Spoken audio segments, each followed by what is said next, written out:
play and call it work. MiniWarGaming's Faction Focus! Hello everyone and welcome to the first of a two-part faction-focused Dark Angels review. You got Josh here, who I think literally this is our second time in a video together, excluding campaigns, since you've been hired. Something like that, yeah. We can't stand each other. Yep, and I don't want to do this right now. Yeah, we don't get to do many videos together. So I pulled Josh in here for my review. Now, he's not a Dark Angels player, but I want to hear his opinions on things as I go through them. Yeah, I tend to stick with the Loyalist Marines. You know, they're... Josh doesn't read much of the narrative, so I've read the narrative, that's the issue. Don't hold that against him. So basically, I'm going to do this in two parts. I'm going to talk about my general thoughts of the Dark Angels in 8th edition inside these, what do you want to call these books? The Index Imperium books, which are, you know, get by rules for everything until their codex comes out in the future. That's what it feels like, yeah. It very much Ravening Hordes. I know we keep saying that, Yep, but if you're a fantasy player or were a fantasy player... So, some of you older guys will remember, if you were fantasy players, back in Warhammer Fantasy, in between 5th edition and 6th edition, the game had such a radical core rules change that every codex, they're called army books, at the time was invalid. You could not use the books anymore because the rules themselves were so drastically different. So they put out this little pamphlet called Ravening Hordes, which is essentially what these things all are. They are get you by basic rules for all the units with some of their flavor sprinkled in. Indeed, yeah. So, again, I'm going to cover Dark Angels in this first part review. Sorry, Deathwing in this first part review, and then I'm going to go in the Vault, and we're going to talk about Ravenwing, which I think is actually quite interesting, and a lot of units in there. I'm actually really excited for the Ravenwing. Yep. But first and foremost, we got to talk about overall changes. We're not going to talk about any of the what it's called the Green Wing. Right, the basic Space Marine stuff. Yeah. Tacticals, assault troops, predators, rhinos, drop pods, like razorback, all those things for Space Marines are just the same. So we're gonna ignore all that. So you can stay tuned for our Space Marine faction review, where whoever does that one will explain to you all about those units and how they've changed. I will talk about and they shall know no fear though. Now, at this point, we're going to assume that you all have read or watched the battle reports we've done, have a general idea of how the game works, right, especially for morale. And they shall know no fear. Space Marine wide special rule basically allow them to reroll that die for morale test. Now, secondly, we have the Unforgiving Rule. This is why Josh calls them traitors. Yeah, they're not necessarily chaos, but they're not loyal. You know what? That is a fair argument, but we can have that discussion another time. The Unforgiving Rule basically makes you immune to those morale tests. Now, you're going to see that across everything Deathwing. Okay. And every character. Characters don't care as much about it right now. I can't think of a reason why they would need that rule. Do you think of anything? I don't think so. More for fluff, for narrative. But no, just the Deathwing, or do the Ravenwing all have this too? No, just Deathwing. Really? Yeah. So anything that would be a Green Wing or a Raven Wing wouldn't have the special rule. The Unforgiven would just be for the first the first company, which was same as the Deathwing special rule in 7th edition was Fearless. This is basically giving them Fearless in 8th edition. Cool. So yeah, Dark Angel Terminators are Fearless yet again. I will talk about Jink, because they do have a special rule Jink, only for the Raven Wing. Ravenwing units have this special rule called Jink. Now, Jink as a whole is out of the game. Units do not have Jink anymore, with the exception of Ravenwing. We'll talk about it in a little more depth in our next video, but Jink is essentially a unit will have a 5-up invulnerable save from shooting if they have advanced that turn. Right, until your next turn. Okay. Yeah. So, it's not a particularly useful rule.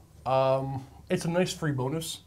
I don't think you'll ever turbo boost or advance to get that Jink special save. Yeah. But we'll go into in-depth reasons as to why we do that Ravenwing book. But I bring it up now because it is an overall Dark Angels rule. And then they have their own discipline, their own psychic discipline in Taromancy. Mindworm, we all remember Ezekiel had that one, but it was also the Primaris power. Or Ezekiel used to have it, now the Primaris power in the last book. Why don't you talk to me about that one, because my mouth is getting dry. Okay, that's actually pretty fair. I was figuring that would happen eventually. So one thing to make note of, too, for the disciplines, you don't you just pick psychic Yes. powers now. There's no more. You could roll if you want, but otherwise you just pick. So I'm going to assume, because coming from Age of Sigmar, they have the very similar thing where you can roll your whatever or pick your whatever, whether it be a warlord trait or a power or whatever the things are. Everybody has chosen to do the picking and not the rolling random thing. So I'm going to assume right now that's going to carry over this edition, and you guys can comment, 6 months from now, let me know how your gaming club is doing it.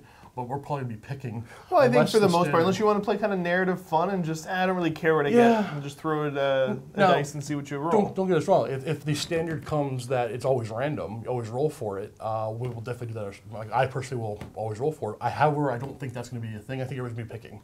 That's a mind roll thing. Okay, so Mindworm. Warp charge value of 6, so you're looking to roll 6 or over on 2 dice. It's pretty simple. If manifested, select an enemy unit within 12 inches of the Psyker.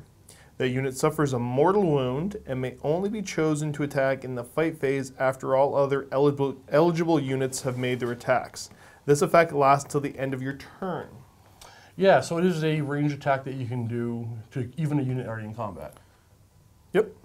It's a pretty good power. The first time I read it, I'm like, okay, it seems pretty good. After playing a couple of combats, it allows you, if you are very much engaged by a lot of units, bogged down, to pick one that's super deadly.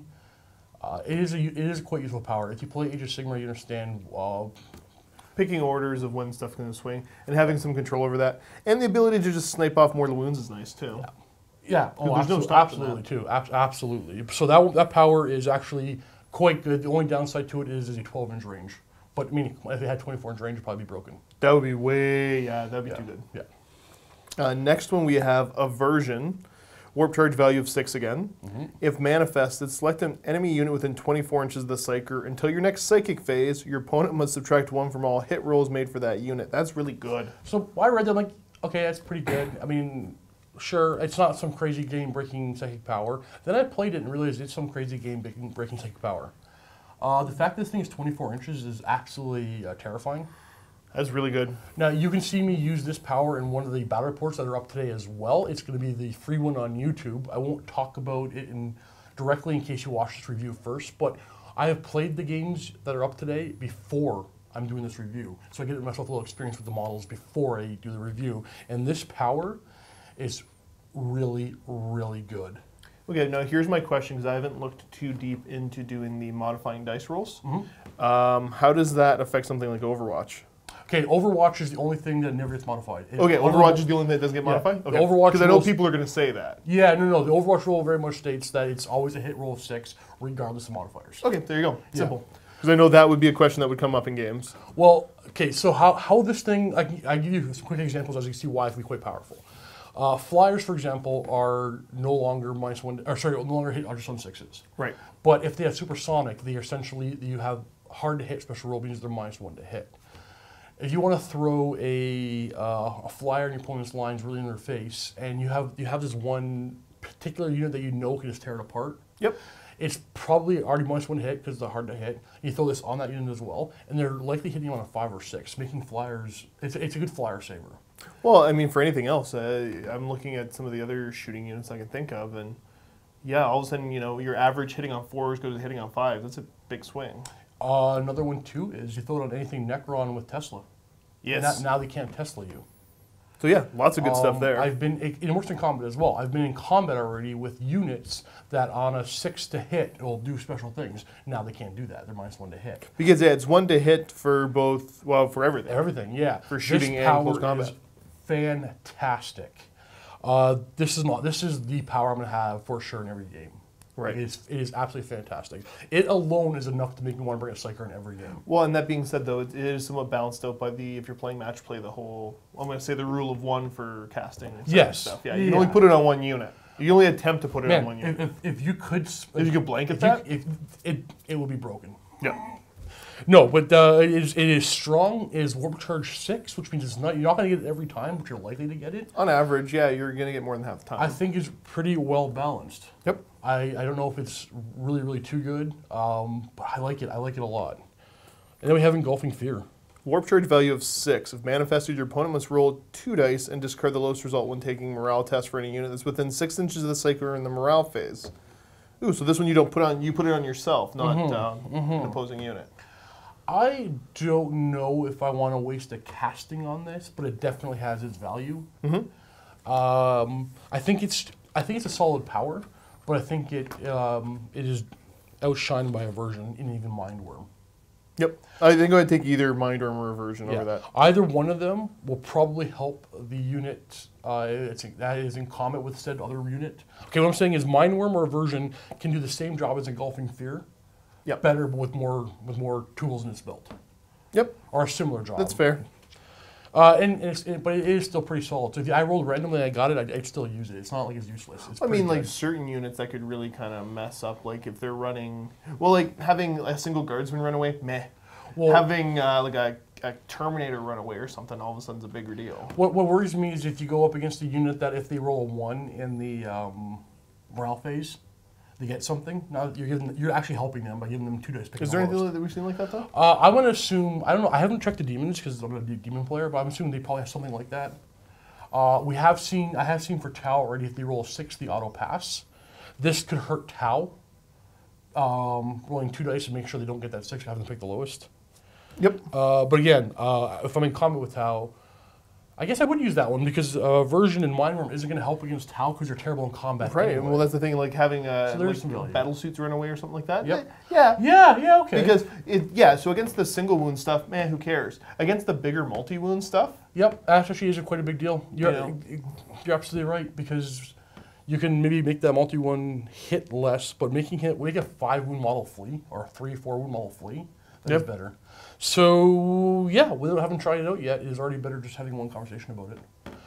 Like I said, 3 solid powers. I really like the Interomancy discipline. The name is dumb.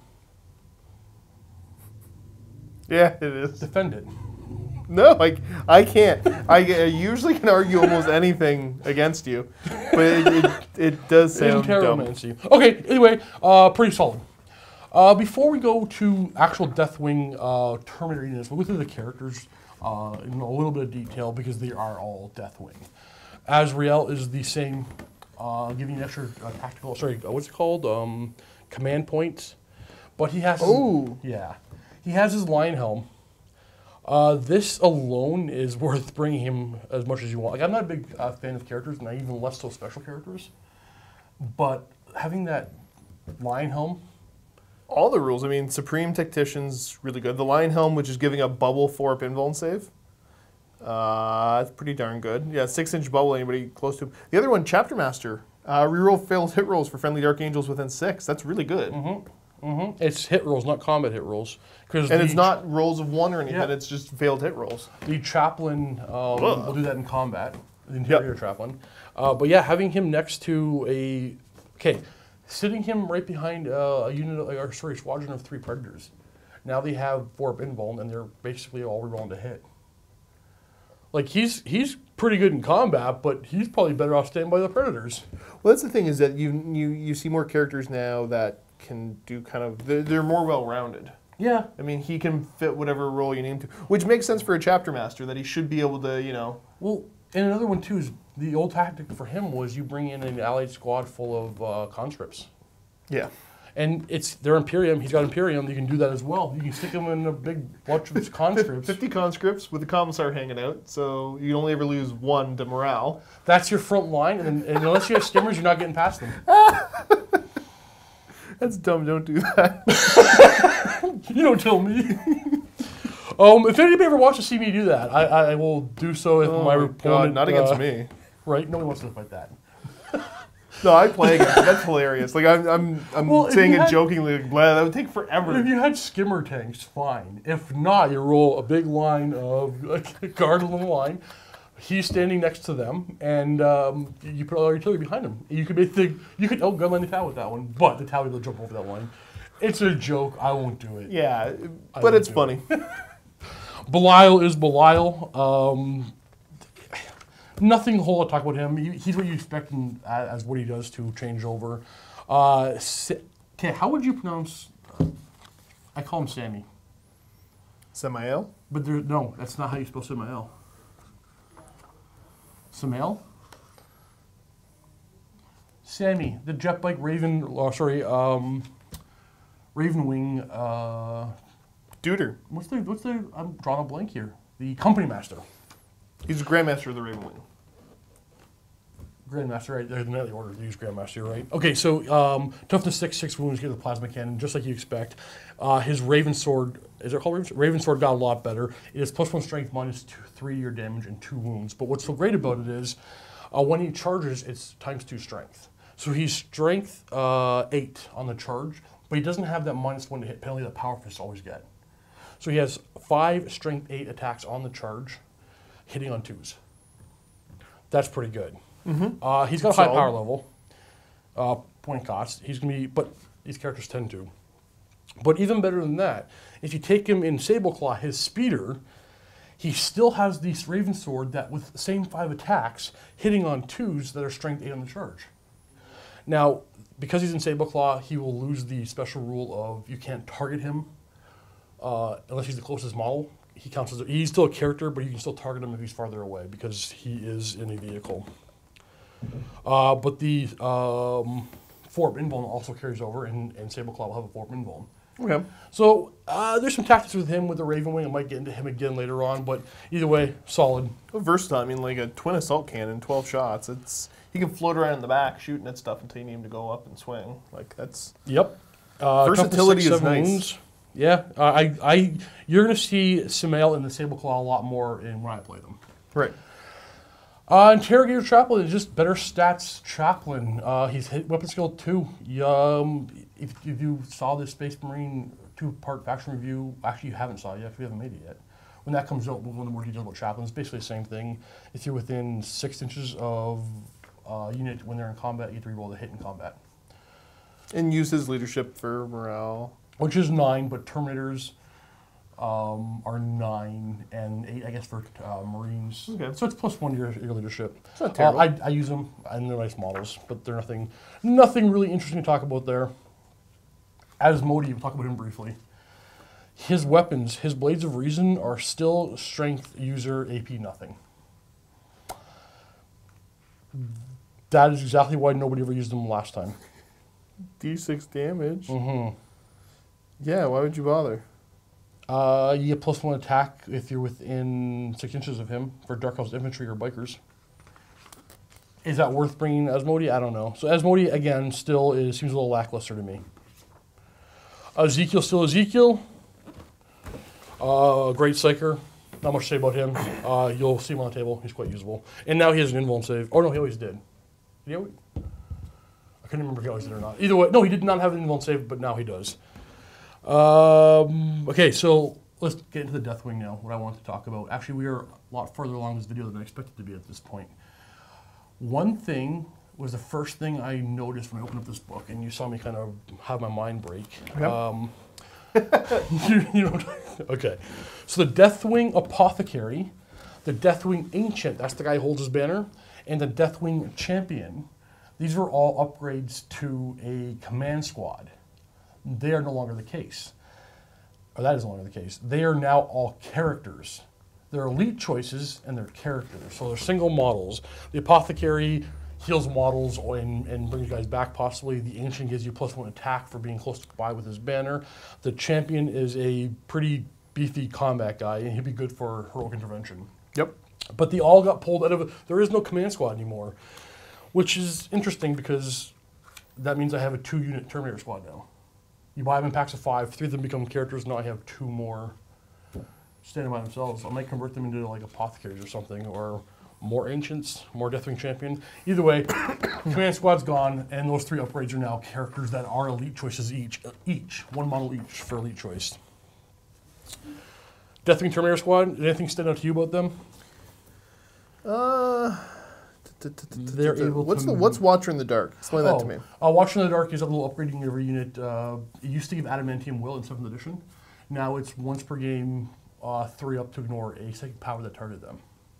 That's pretty cool. Yeah, definitely. And compared to other Terminators, these guys are still able to mix and match equipment. That's the thing, yeah. So getting Thunderhammer Storm Shields and like a Plasma Cannon or Assault Cannon and some Storm Bolters all in the same squad.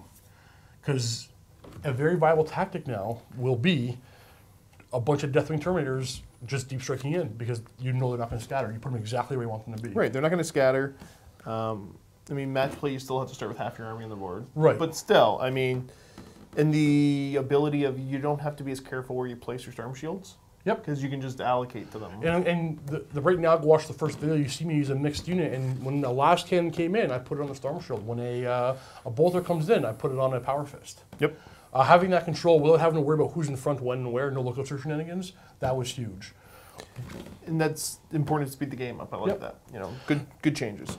So the way I want to play, well, the way you'll likely see me play Dark Angels in the future will not be with a lot of Green Wing often, because I want units of Raven Wing on the field and then Terminators deep striking where I want them. Come down and do a bunch of shooting and then hopefully roll 9-inch charge. Okay. Yep. Yeah. So I think the Terminator squad is quite solid, especially with 2 wounds and the ability to pick where the wounds go. Other than that, they are Unforgiven, so they're never taking morale tests. But with leadership 9 on the sergeant and only 5 moles of the unit, it's rarely going to be an issue. Right. Unless you have a 10-man squad and you lose like 7 of them, will Unforgiven actually come into play? So yeah, it's a Terminator unit that you can mix and match stuff. That's pretty awesome. I like it. The Deathwing Knights, however, oh, and they're moving 5, but I mean all Terminators are a little slower. Correct. Yeah. Deathwing Knights got really good again. Not that they were bad before. Actually, they were quite good before. Their weapon skill 3, and the Mace of Absolution. Their mace is basically strength times 2, -2 to your save, and 3 damage. So basically, it is a Thunder Hammer with only -2 to your save instead of -3. But not unwieldy. But not unwieldy. So you always hit on your 3 instead of 4. Because in the games I've played, hitting on 4s with my Power Fist and Thunder Hammers, there's a lot of 3. You miss those a lot of 3s. Right. So that is a pretty sweet rule because they're striking until they charge in. But these Maces of Absolution are quite good. The one thing I wasn't too sure, and actually we didn't talk about this off camera. In combat, you have 2 different units from this unit. You have the Flailed Unforgiven, which is on the Knightmaster. It's +2 strength, -3 to your save, and 2 damage. It's a separate weapon from the rest of the unit. Mm-hmm. You pick one weapon and resolve it completely, and then the next weapon. Because I ran into that with one of the games. I think so, yeah. Yeah, so maybe I had to move my guys in a weird position where my opponent couldn't. If I went with the maces first, they couldn't pull all his models away from my flail. So I went with my flail first, and he was able to pull models away from one. Oh, you're talking about applying damage like that. Yeah, so shooting is all simultaneous. In combat, I couldn't distinctly prove that it was. So that is one problem that this unit has, if it has a problem, because it's a... I'd have to read it to make sure. I haven't had it come up in a game yet. So yeah, just because there's multiple weapons in that regard, even the Deathwing Terminator squad will have the same problem. The flail is pretty cool with the excess damage thing, though. Did you read that one yet? Each excess damage from this weapon is not lost. Instead, it keeps allocating to their model unit until all their damage has been allocated to the target unit is destroyed. So you only just 2 wounds, but it carries over. Well, I know. Yeah. But the thing is, I kept attacking with it last, which means either it didn't get to attack, or you only had like 1 model or something to kill left. Oh. So yeah, no, don't get me wrong, cool unit. I'm not trying to bag on that rule. That's pretty cool, and I really like this unit. I've tried them in a Land Raider. I think I would still deep strike these guys in. Yeah, I mean, the way transports are handled now, they're not as big of a deal. Yeah. Like, you don't need to do the... Because instead of keeping them in a transport and trying to drive that transport where I want them to go, I can put them where I want to deep strike them so long as they're 9 inches away from the enemy and immediately charge. Right. Excuse me, I got to roll that 9, but let's be honest, it happens. Well, that's the command point helps. Yeah, for sure. For sure. Getting to reroll a die. And that is pretty much it for the Deathwing and the characters and the psychic powers. I love the Deathwing. I used to only play Deathwing for Dark Angels, but I've been playing more Ravenwing as of late. So we're going to go right now in the vault and talk about the Ravenwing, which has a tremendous amount of units, and I think they are going to be. The Dark Angels go-to. Yeah, for sure. Or in my opinion. So whatever that means. So thank you for watching this video. Again, click the link below and get the next video for the 2-part faction focus review. And also catch all those 2 videos that we did. I think the first game I played against Cullen with the Tau, and the second game was against Admech. Both very interesting games, small games, but interesting. I think you'll enjoy them. And weigh in below. Tell me what you think about with the rules. Tell me what you think about my opinions, and tell me what you think about the battle reports. Thanks for watching, and happy wargaming.